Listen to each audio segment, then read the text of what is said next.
Hello, everybody. Thank you for joining this online lesson. Gracias por unirse a esta lección a través de Nearpod. Este es un pequeño video introductorio donde les quiero presentar un poco la estructura de Passive Voice. Okay. Muchas gracias por participar y espero la lección sea fácil de entender para todos ustedes. Y viva Chile, felices fiestas patrias. Partamos entonces con el concepto de The Passive Voice. ¿Qué es The Passive Voice? Well, primero tenemos que entender que cuando hablamos en inglés, usualmente seguimos el ritmo de una oración activa, an active voice, ¿ok? Donde siempre partimos con un sujeto, que está acá en amarillo, luego viene un verbo y luego viene el objeto que recibe la acción de ese verbo. Por ejemplo, my mother cooks the food. Mi madre cocina la comida. ¿Okay? Así usualmente hablamos en inglés. Partimos con un I, usualmente I cook the food, o my brother lives in Orcón, or she works in a hospital. Son todas posibilidades, siempre siguiendo sujeto, verbo y de ahí un objeto. ¿Okay? Un objeto que recibe la acción del verbo. Ahora, ¿en qué consiste la voz pasiva? Es una estructura que no ocupamos demasiado en español. Tendemos a usar otra forma. Pero en la voz pasiva, el objeto de la oración activa pasa a ser el sujeto en este caso. Por ejemplo, si tenemos la misma oración donde the food era el objeto de la voz activa, ahora en la voz pasiva, the food, la comida, va a pasar a ser el sujeto. Vamos a incorporar también el famoso verb to be en distintas formas, ya sea en presente, en pasado o en algunas formas futuras. ¿Okay? Y luego el verbo, la acción de cocinar, va a ir a una forma participia.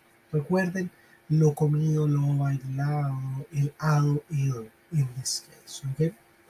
Entonces, si tomamos la misma oración, my mother cooks the food, y la invertimos, estaríamos diciendo, the food is cooked by my mother. Lo primero que podemos ver acá es que lo más importante acá no es quién prepara la comida, no es my mother cooks the food, no, ya no importa mucho quién la prepara. Acá lo que importa es la acción en sí misma. The food is cooked, la comida es preparada. ¿Okay? Podemos incorporar el agente o quien hace la acción con la palabra by. ¿Cuándo vamos a ocupar esta estructura? Bueno, cuando no sepamos quién ejecuta la acción. Por ejemplo, acá una expresión muy típica de esta fecha. Empanadas are eaten every day. ¿Okay? Las empanadas son comidas todos los días. Y acá es donde ya seguramente les empieza a sonar como algo extraño. ¿Por qué? Porque en español no ocupamos usualmente la voz pasiva, usamos lo que se llaman los verbos reflexivos. Uno no dice que las empanadas son comidas todos los días, uno dice se comen empanadas todos los días. ¿Quién las come? Bueno, distintas personas. No es alguien o la persona que ejecuta la acción de comer empanadas, no es alguien que sea conocido por nosotros. A veces tampoco es importante para el mensaje. Acá me equivoqué en el texto. The banks are opened between 9 and 2. Los bancos son abiertos entre las 9 y las 2 de la tarde. En este caso, nosotros diríamos se abren los bancos desde o entre las 9 y las 2. Nosotros tenemos otra forma de decirlo. Cuando hablamos de hechos históricos, como America was discovered in 1492 by Christopher Columbus, América fue descubierta o se descubrió América. Si se dan cuenta, quizás la segunda forma, se descubrió América, sería más común para ustedes decir. Y ojo con esta estructura que se ocupa mucho en textos científicos cuando se relatan los resultados de ciertos experimentos usualmente se va a ocupar lo que fue encontrado, lo que fue descubierto.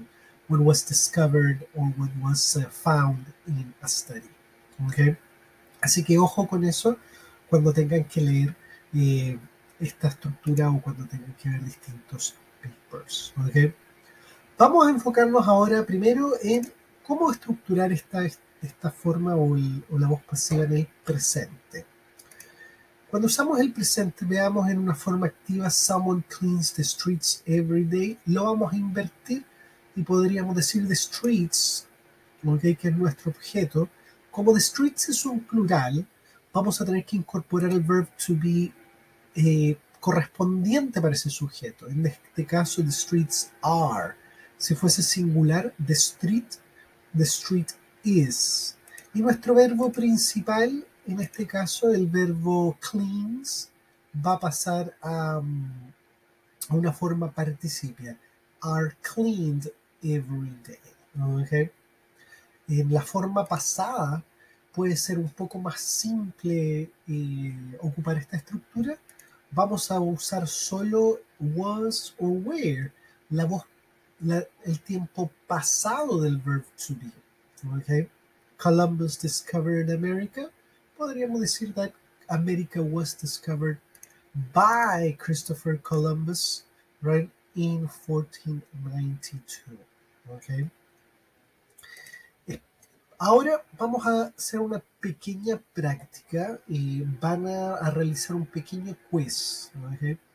Donde solo tienen que escoger una is o are.